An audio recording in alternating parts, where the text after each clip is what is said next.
we decided to run this session actually on the back of an internal conversation that we were having in what we, for whatever reason, called the brain trust in the cloud solution architect team. So we had a really good internal conversation and thought we'll share that with the community. So that's kind of what kicked off the idea of having this conversation.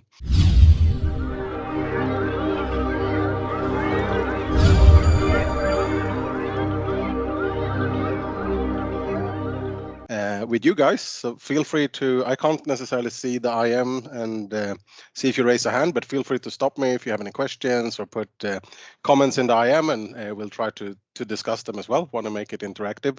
But starting at that particular point, why is the SQL Server company and the Access and Excel company talking about open source databases all of a sudden? Since Satya came into the picture and really over the last decade, we've certainly changed our strategy, largely as we've seen our customers change their strategy. And we, from a commercial perspective, obviously want to go after where the market is, not paint ourselves into a SQL or a Windows corner. So definitely, since Satya joined, we have made big strides. I think one of his first announcements was actually Office running on iOS.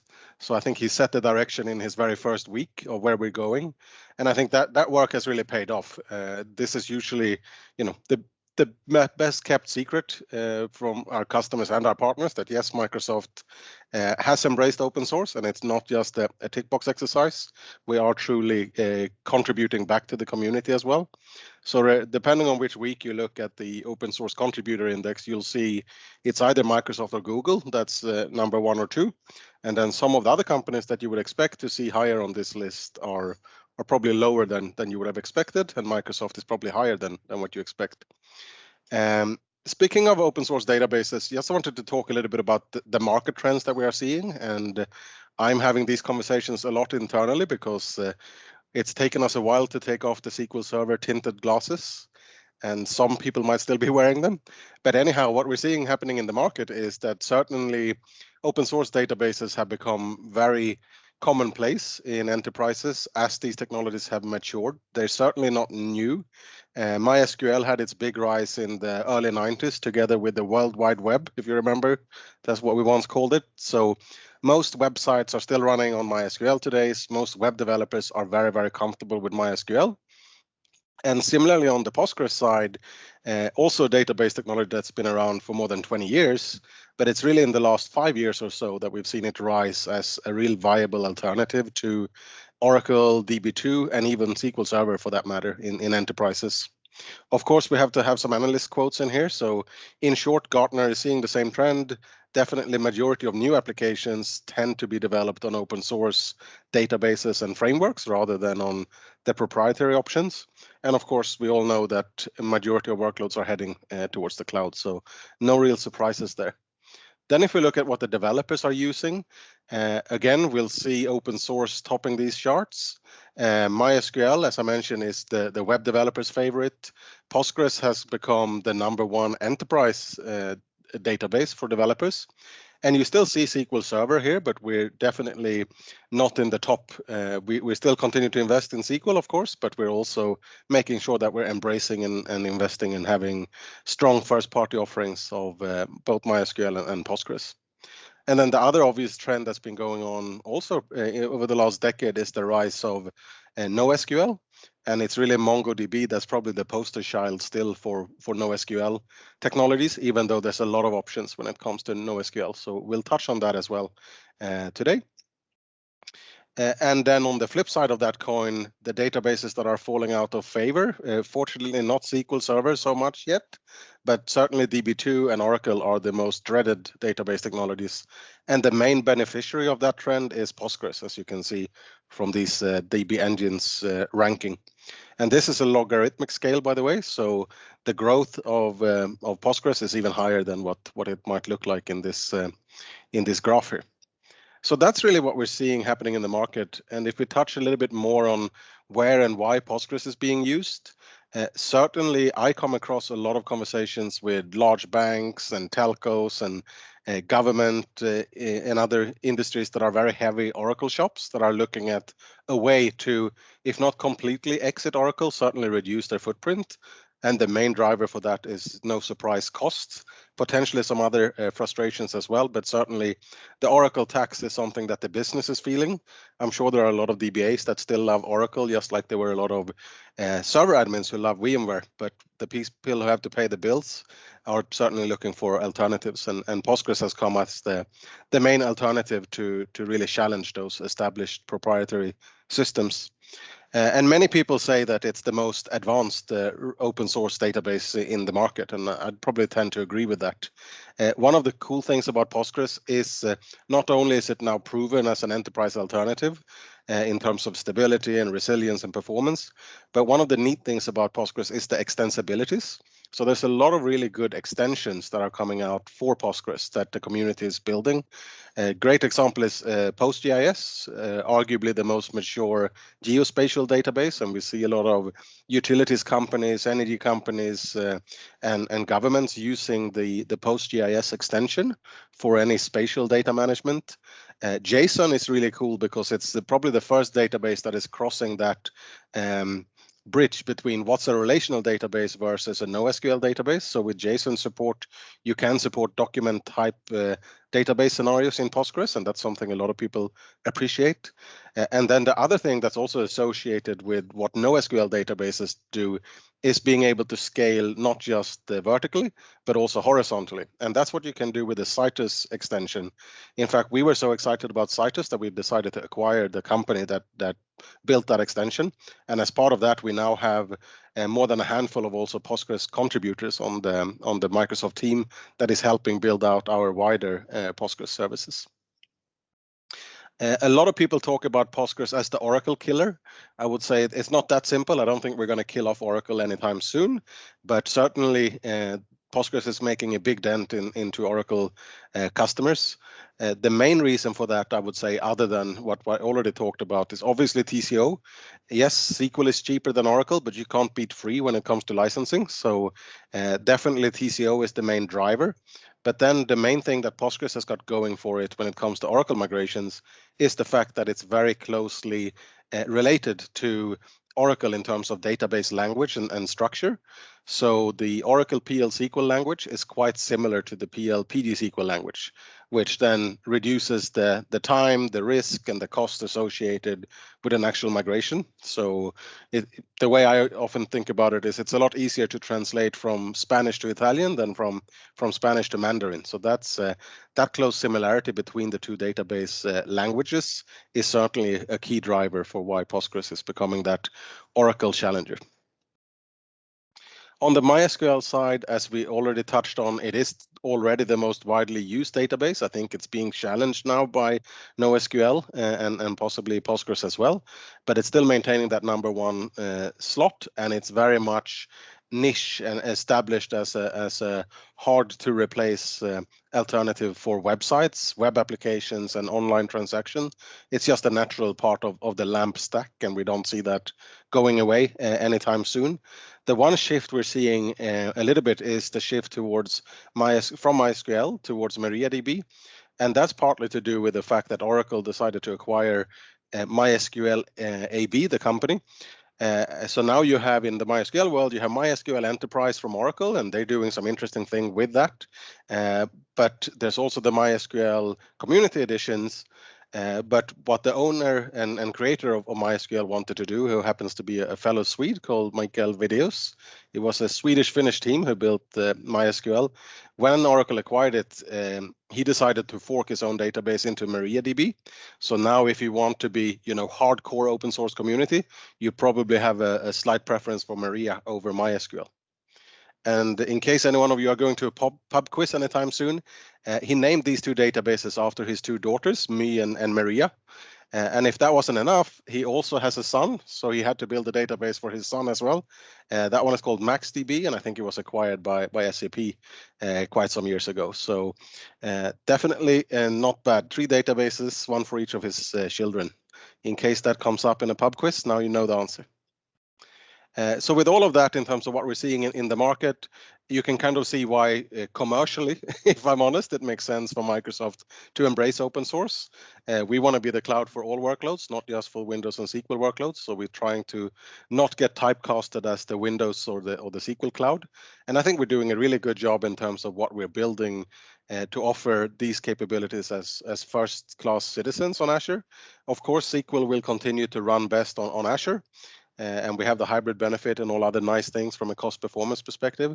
When it comes to the open source flavors, the most important differentiator for us against other, perhaps sometimes cooler clouds, is that we don't fork these databases. We don't take the open source code, fork it into something else, and then put a catchy name onto it. We have really lame names. We have Azure Database for MySQL, for MariaDB, and Postgres, but they are truly community-based databases. We haven't forked them into anything else.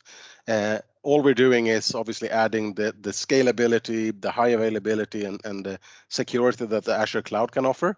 But if you want to leave Azure Database for Postgres or Azure Database for MySQL, you can do a simple my dump, my restore back to on-premise or to any other cloud provider. It's not a Microsoft flavor of that database. On the NoSQL side, we did go with a cool name. Don't ask me why, it wasn't my decision. We actually started out pretty well with the document database, Azure Document DB. I don't know if you remember that one. We still have that capability, but it's one of several APIs under the Cosmos umbrella now. So the Document DB, we rebranded it SQL API. Don't ask me why. It's still a document key value API.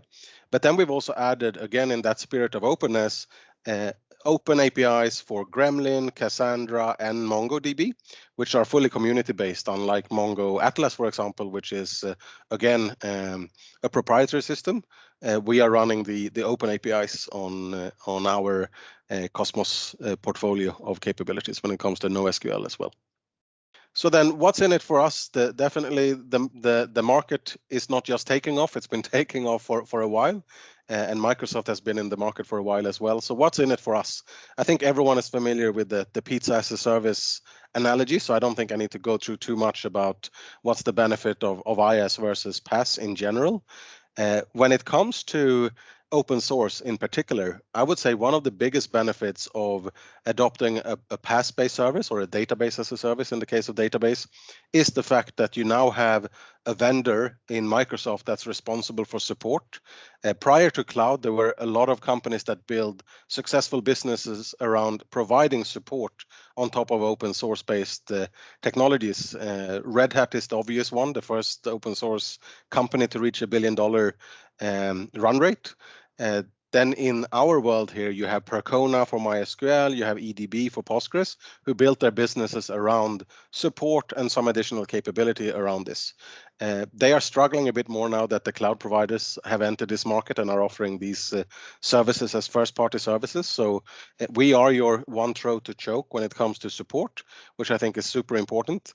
Then, of course, we take away a lot of the operational tasks that a DBA would normally have to do, whether it's patching, setting up backup windows, high availability configurations. Yes, you still have to do that and you still have to make some decisions, but it becomes, a click of a button to activate HA or a slide of a toggle to decide what you want your backup windows to be. So you can certainly not remove your operational aspects completely, but you can certainly reduce and simplify them and leaving more to the platform. Then we also have some interesting capabilities that are unique to Microsoft. One is you can use technologies such as Azure Advisor, Query Performance Insight, and Azure Defender to keep track of, am I running the optimal size of my database, or is there room for me to scale down from a 16-core to an 8-core machine? Is there a query that I could improve? Maybe I need to add an index to my query for it to run better. The platform can provide you with that advice through Query Performance Insight and an Advisor. And then we have Defender, which also provides you some insights on patches that needs to be applied. Those patches also are very automated in terms of deploying them. and it can also warn you of any suspicious activity and provide you with audit logs and things like that. So there's a lot of goodness built into the platform that people often don't think about when they compare the cost of a PaaS service. Yes, you're paying slightly more than hosting on a VM, but you're getting a lot of operational benefits out of that. Now, why on Azure versus other clouds? I kind of touched on that already. The fact that we don't fork the database, I think, is number one. It is truly open source. It's not just leveraging on open source code. The scalability is an important one, particularly when it comes to Postgres and Cytus. So I'll touch a little bit more on that. And then I know everyone has their favorite database. We have some Microsoft friendlies who like the Microsoft technologies. I have a good friend since I joined this role in Poland who's a complete Postgres guru. And when I asked her, when would you use another database than Postgres, she couldn't think of a scenario. And equally, when I spoke to one of the Cosmos guys in the US who's ex-Mongo, he said, I think relational databases are dead. So I'm not going to spend my time trying to convince anyone what's the best database. The main thing is that we want to offer that database on our platform and as a PaaS-based service. But nobody should choose a database in isolation. You don't want to put your database in the Oracle OCI cloud and then your application and the rest of your stack in Azure or AWS or vice versa. So yes, having the strong database capabilities is kind of a given. Then it's really about how we integrate with the rest of the platform, whether that's with Synapse or Power BI or most customers that we are helping modernize their database are also modernizing their application, and they're probably going to look at microservices using AKS. Maybe they want to trigger some action through functions, etc. So you really need to think about how does this come together holistically. On the deployment option, this is very similar for both MySQL and Postgres, but we have a couple of additional capabilities in Postgres because of these extensions I mentioned earlier. So in both MySQL and Postgres, we're offering single server and flexible server. The main difference here is single server we've had in market for about 5 years now. It was our first iteration of these managed databases. I would say today I would think of it as a cost optimized SKU. There's some smartness built into the platform there that basically make high availability free. So we're a lot cheaper than RDS or other alternatives. However, it comes at somewhat of a compromise when it comes to performance. So for those higher performance requirements, we are introducing flexible server, which is going to GA as an early Christmas present in the next month or two. And the main thing with flexible server is it's going to offer about 3 times better performance than single server based on the benchmarks that we're running. It's also going to give you more options when it comes to how you do high availability, including support for availability zones. So you can have synchronous high availability between 2 availability zones in the same region. And then for our gaming customers who are using MySQL a lot, we also offer custom maintenance windows, which is an important capability. Then we go to that Cytus extension I mentioned earlier. And what's really exciting with Cytus is the fact that you can now, instead of simply scaling vertically, up to, in the case of even Aurora, 128 terabytes, you can now shard Postgres into multiple worker nodes, which allows you to, in theory, scale limitless. We have a use case, and I think that was a big driver why we acquired this technology, for the Windows Update service, where we're running 6 million queries on top of 2 petabytes of data. And I don't think there's any other relational database that scales to 2 petabytes. So that's a super exciting capability that we have on Azure that's unique from a DBaaS perspective. Then, of course, we're known as the hybrid cloud company. So many of you might be familiar with Azure Arc. And when it comes to the data services that are supported on Arc today, there's 2 primary ones. One is SQL Server, of course, and the other one is Postgres. So that's an interesting one for companies that have really, low latency requirements or data residency requirements in markets and geographies where we don't offer a cloud-based data center yet. A couple of examples. I already talked to the Microsoft one. I would say there's 2 use cases when you would use hyperscale. One is when your data is going to grow really, really large. Another one is when you have a small amount of data, but you want to improve query performance. And that's the scenario in this transport company in Helsinki. They decided to move from Postgres single server to Cytus to improve the query performance. So they were able to get better performance even if it's on a smaller set of data.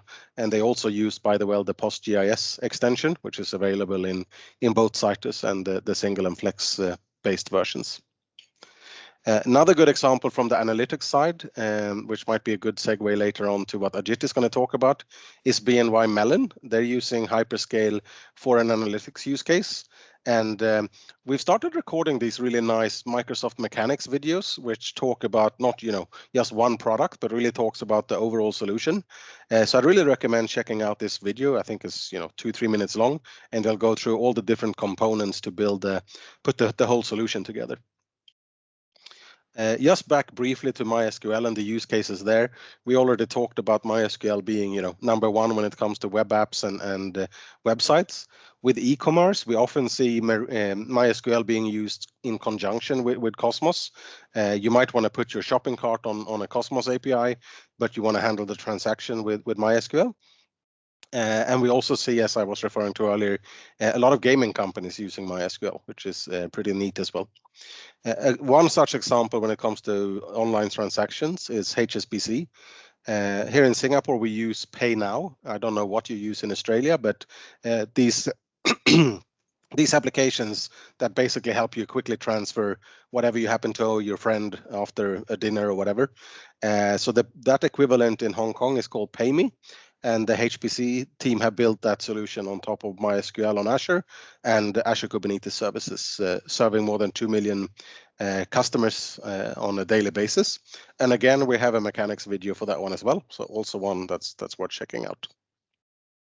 On the gaming side, I don't think you'd be surprised, given that we went ahead and acquired Minecraft, that we decided to move everything that they had on AWS to Azure, and MySQL was one of those services. The reason I'm calling this out here is, again, as a reference to this technical blog, which gives a good understanding of how to do a migration. We have very good detailed migration guidance on how you get from on-prem, IaaS, or another cloud provider to Azure as well. So worth checking out that blog, and happy to share some more detailed migration guides that we have built as well. So that's enough, I think, on the open source relational side. Very briefly to set up Ajit's session. On the NoSQL side, as I mentioned, we decided to go with the cool name here. So that's Cosmos DB. I think a lot of people perhaps don't know what Cosmos really is, but it's our umbrella term now for what used to be Document DB, which is the core API. And then we have all these open APIs for Cassandra and Mongo and Gremlin as well. The main thing with Cosmos is about scalability and high availability. So even though Postgres is amazing, you can't do active writes, for example. That's something you can absolutely do with Cosmos. You can get extremely low and SLA-backed latency, less than 10 milliseconds at any scale. And you can get 5 nines of availability, provided you decide to use multi-geo writes and setting up the data as close as possible to the customer if you have geographical use cases. So NoSQL is pretty much unbeatable when it comes to horizontal scalability through partitioning and high availability through spreading the data across the geographies.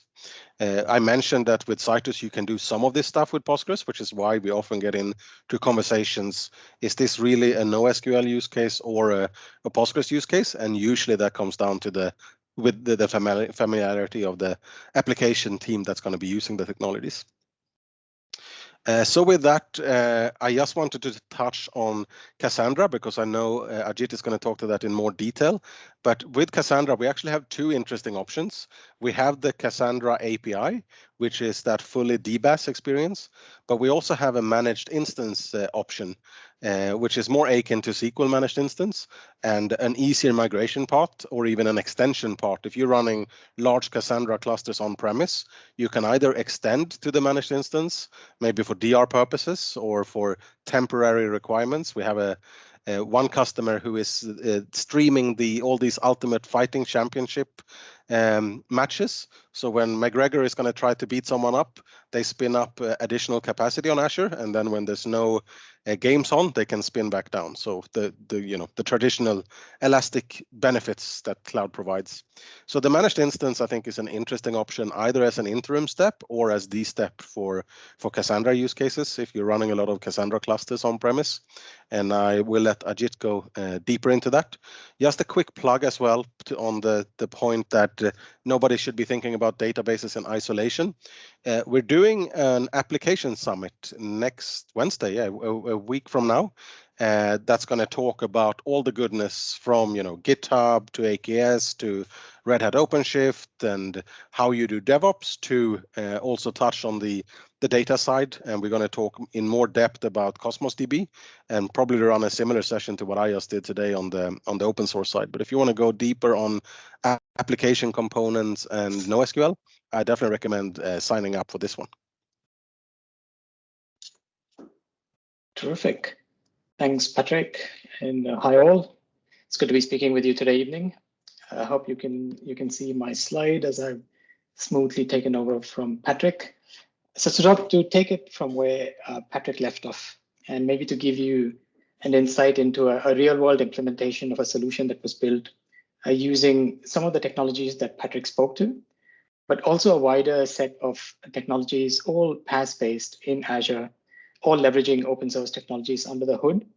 Let me talk to you about a solution that was built right here in Australia. It was built for a tier 1 organization as well, and it leveraged many of those open source capabilities. So I'll spend a few minutes walking you through some additional core components and touch on the ones that Patrik spoke on as well. To start with, Apache Kafka. I'm assuming many of you have probably worked with Kafka in some way, shape, or form.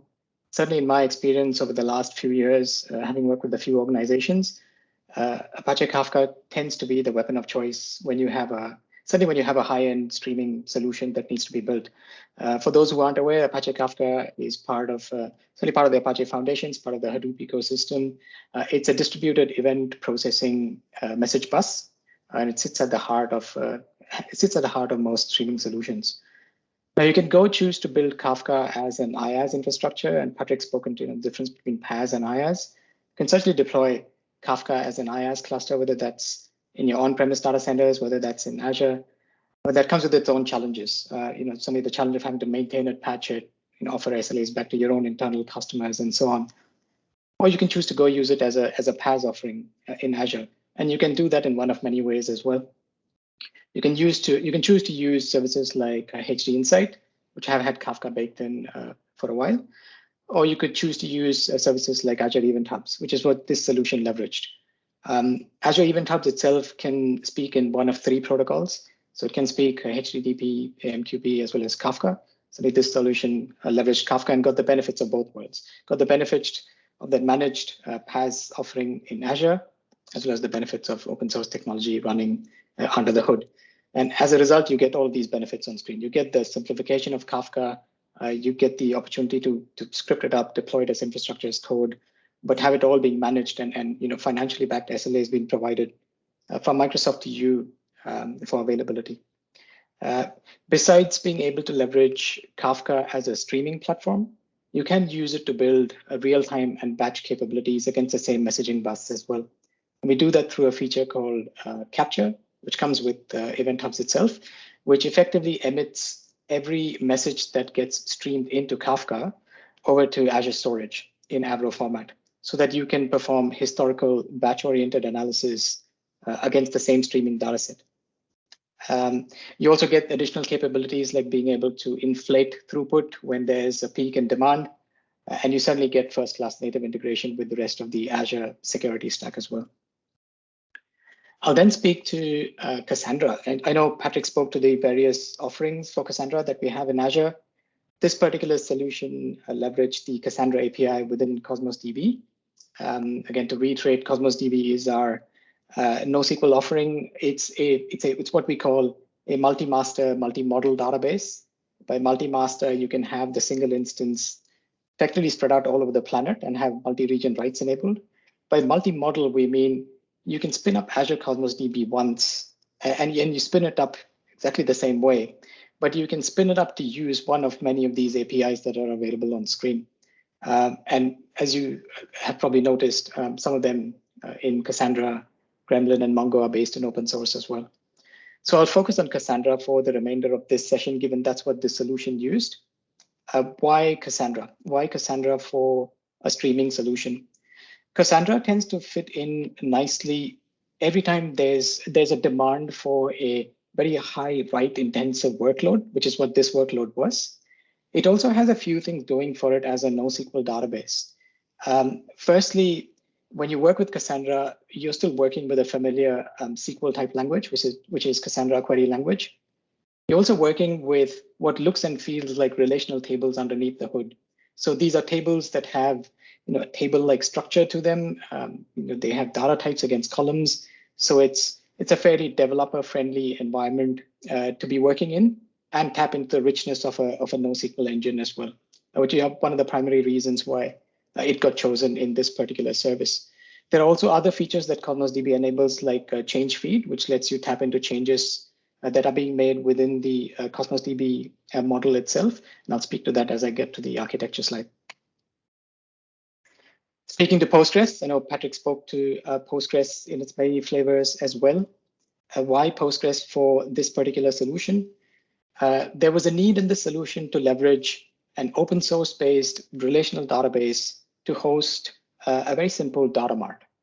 And Postgres ticks all of the boxes in being able to provide a solution based in open source. And as you heard Patrik say before, we don't fork open source, so we run community-based open source in our PaaS engines, which gives the solution that flexibility of the guarantee of being able to run open source while having access to a high-performant relational database engine.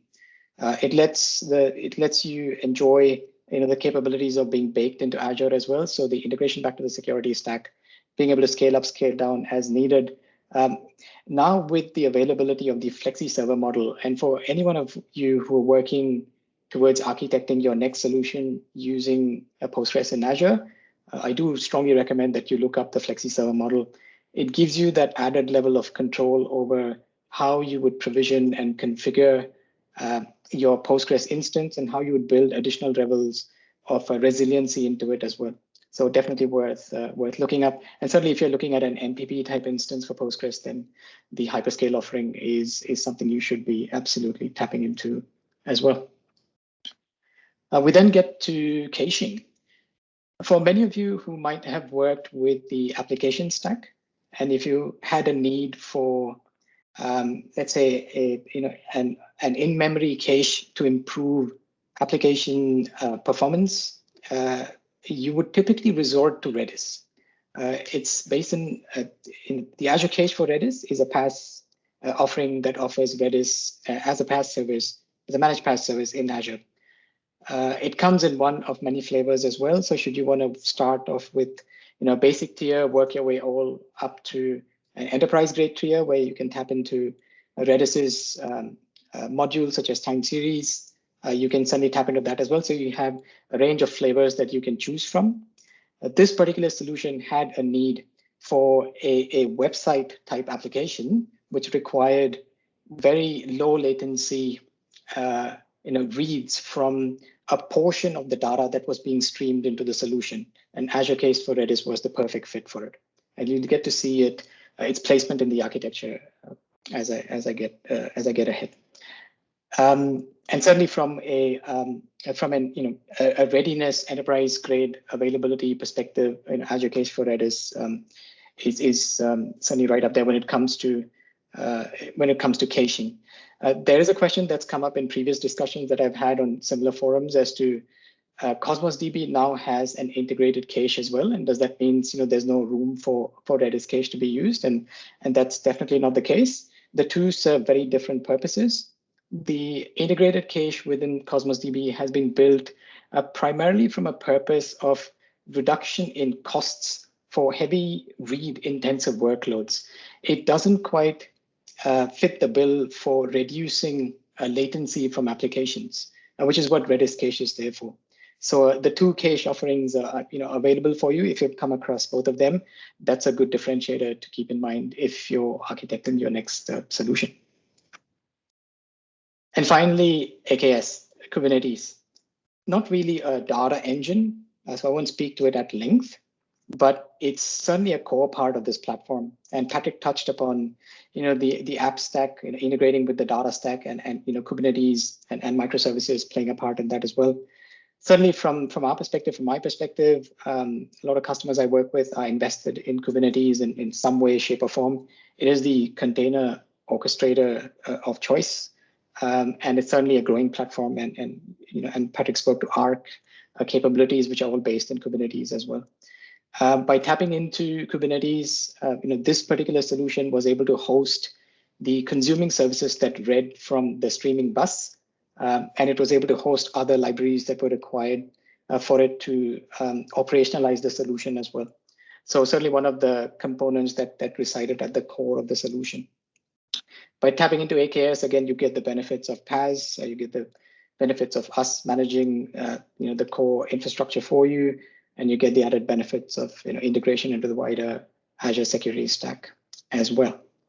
So on that note, let me take you through what the high-level architecture of the solution look like with these core components in place. So as you look at it from left to right, you'll see that the core components are all based in fundamental open source technologies. So that's Kafka in Azure Event Hubs, that's Kubernetes in AKS, Cassandra to MongoDB, Postgres, and certainly Redis. And the entire solution effectively end-to-end rides on that open source stack. So as we work our way from left to right, and we follow the process flow, let me throw a couple of pointers at you that might be of interest. From a publishing perspective, the solution had multiple streams publishing to it, and it had the capability of onboarding additional streams should there be a need for them down the track as well. So it's effectively the same solution that's scaled up to cope with additional use cases as the business moves on. From a Kafka perspective, the way Event Hubs and Kafka within Event Hubs are structured is there is a hierarchy of what's called namespaces and then topics within the namespaces. By adding additional topics, you can onboard additional streams, and additional streams can start writing to the same Event Hubs cluster to be able to be consumed by downstream services. Event Hubs comes in one of many flavors as well. So should you be looking to leverage Event Hubs in your solutions, do look up the range of offerings, especially the premium tier and the dedicated tier offerings if you're looking at high-end streaming solutions.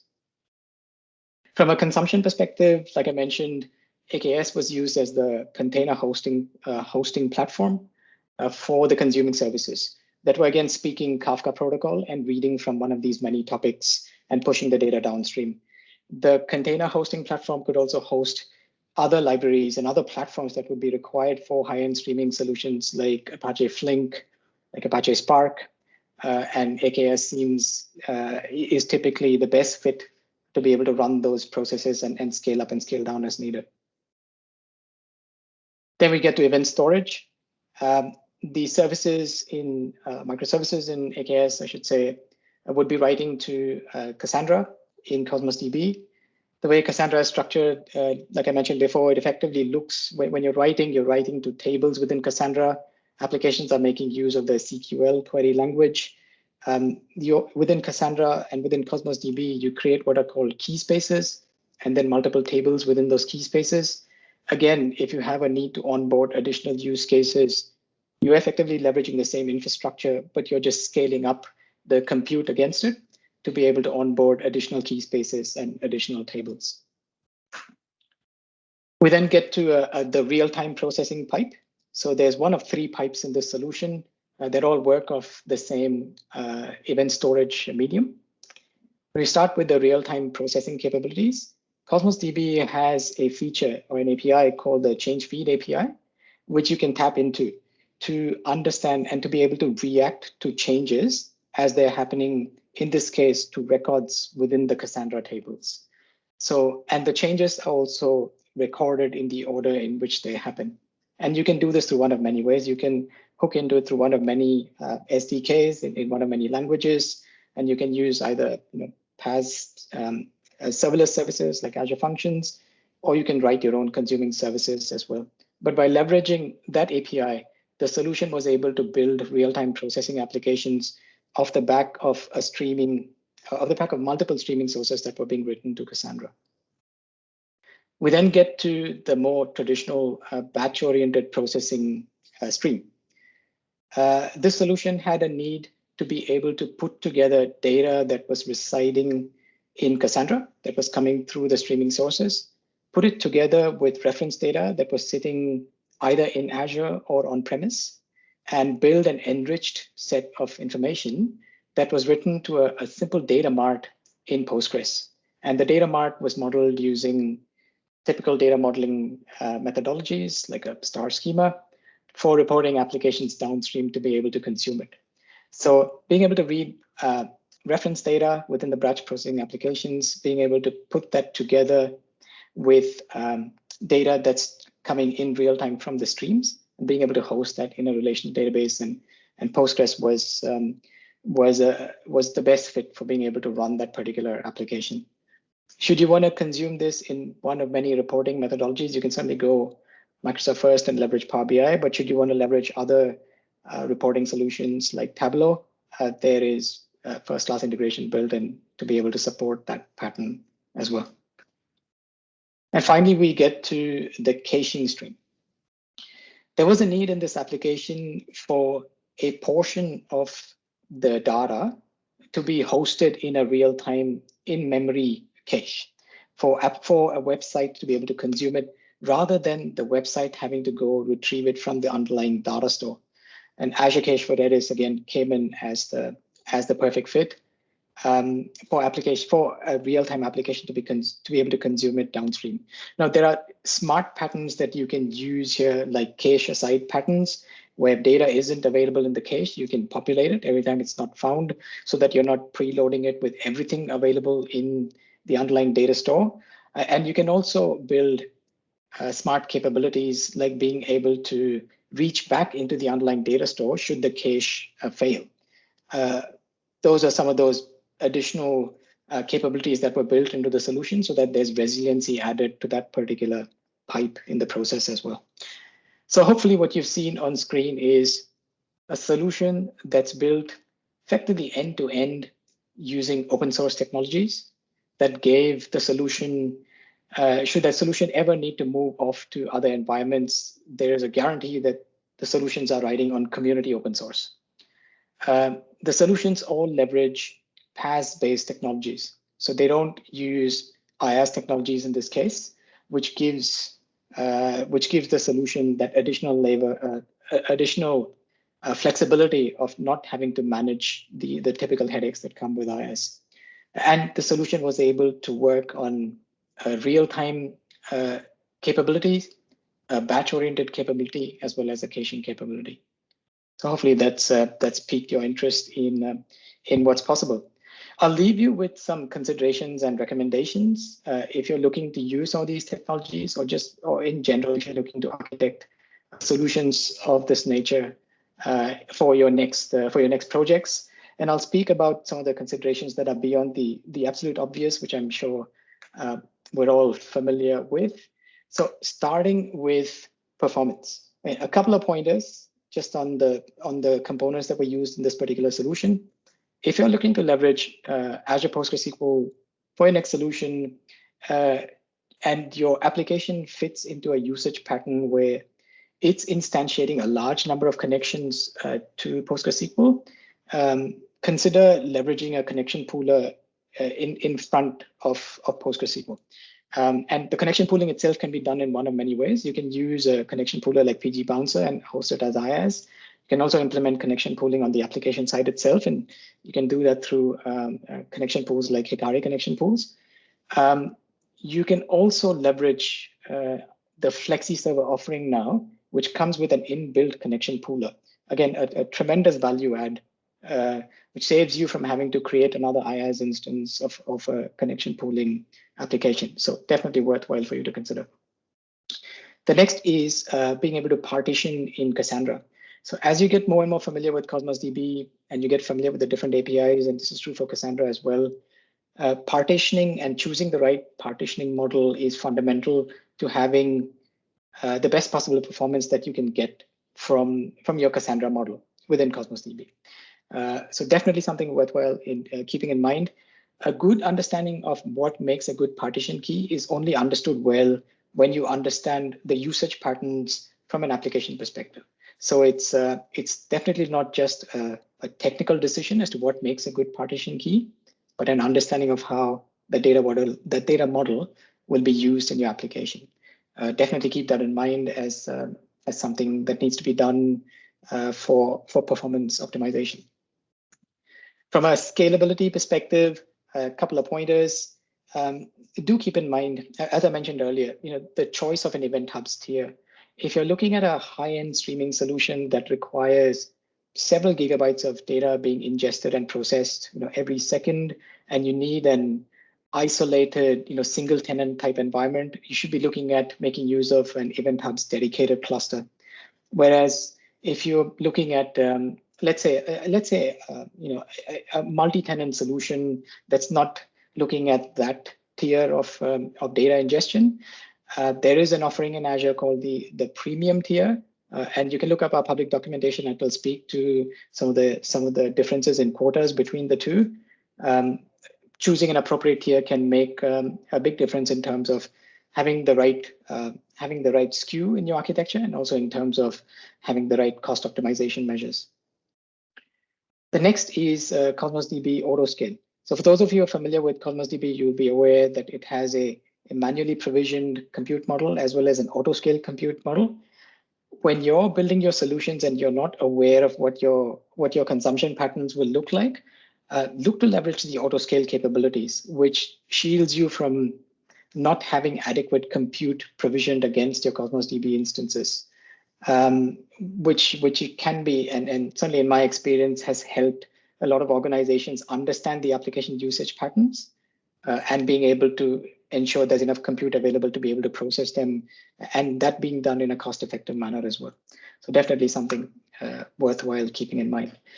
From a security perspective, again, just not stating the obvious, but just an important point to keep in mind is majority of our data services now support what's called private link. And I'm assuming many of you are familiar. For those who aren't, a private link lets you instantiate these PaaS services as though they were components within your virtual network in Azure.